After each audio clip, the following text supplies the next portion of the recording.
देखो ये तो हूँ मालिका वर्णित गोटे सिद्ध कनकगिरी पीठ आम पिलादिन शुणी आसचु माँ निराकार माँ जी आमर सी आसी ये साधना करुले बहुत गुड़े भक्त थे से आमर जड़े बाबा थिले सन्थ ध्रुवचरण षडंगी माँ परे परे सी सिद्ध पीठे बसी साधना करुले बहुत गुड़े शिष्य अच्छा माने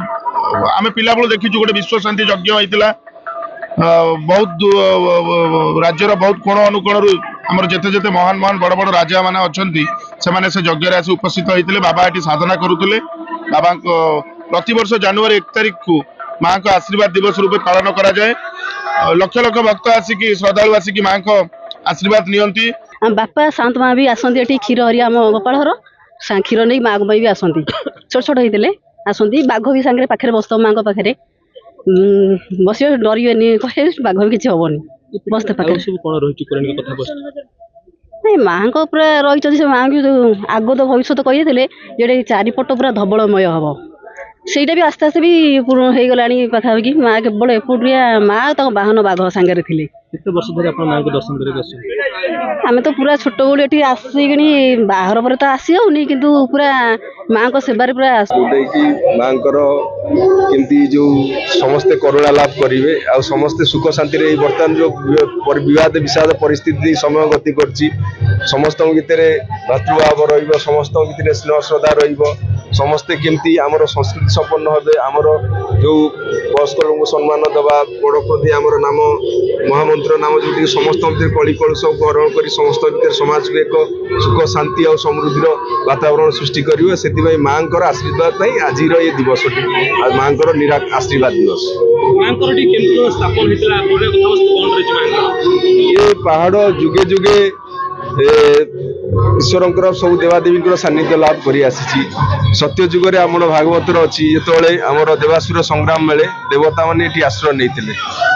त्रेता जुगे रामचंद्र प्रभु वनवास पूर्व ये आसिक गोटे अच्छी जो राम मंदिर था से तपस्या कर गुंफार जोग माँ को आविर्भूत करते जो थे कि सी सफल होती लंका आह्वान करते से फेर आसिक गोटे तले भी यज्ञ मंडप से यज्ञ करते सत्य गला त्रेता गला द्वापर जुगे पंचु पांडव माने अज्ञातवास समय ये माँ को जेहेतु शक्तिपीठ ये माँ कुंती आ द्रौपदी ये बासस्थान करुले से भाई कली जो मैंने आसी जेहेतु यहाँ सिद्ध गुप्तपीठ जो मैंने आसी पुरी आसती जेहेतु तो ये सब साधु सन्त मैंने ये आसती कारण शक्ति बिना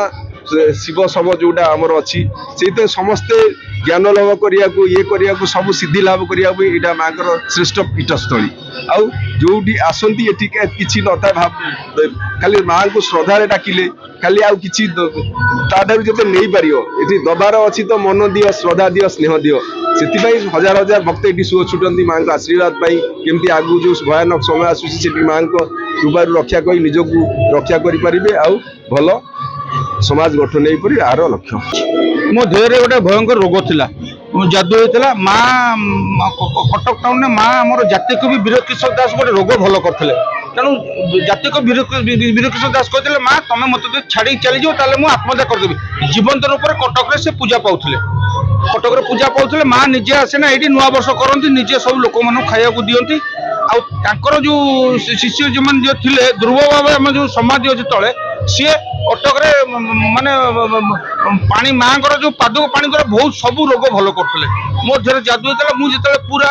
पादक खाईकिना 2.5 वर्ष भल होगा पुणी से क्रमागत आसु मो जीवन टाइम बहुत जंत्रणा था मुझे जंत्रणा भल पाइली मुझे माँ को जीवन सारा मुझे सेवा करी आगे जीवन थी माँ ये गोटे अच्छी माँ ये अच्छी जो मैंने आसवे तार आयु जहाँ थी +1 डे आड हो जाए बोले आम गोटे अच्छी माँ ये अच्छी गोटे दिन बढ़ी जाए आयु मुझे आसला मो जीवन सब दुख भूल जाए एत शांति लगे आठी आप 1991 अच्छी हजार हजार लोक ऊपर चढ़ुन जड़े भी खसी ना मुझे आसुच्च साप अच्छी बेंग को खाऊनी ये गोटे मानने रक्षण जगह भक्षण जगह नुह।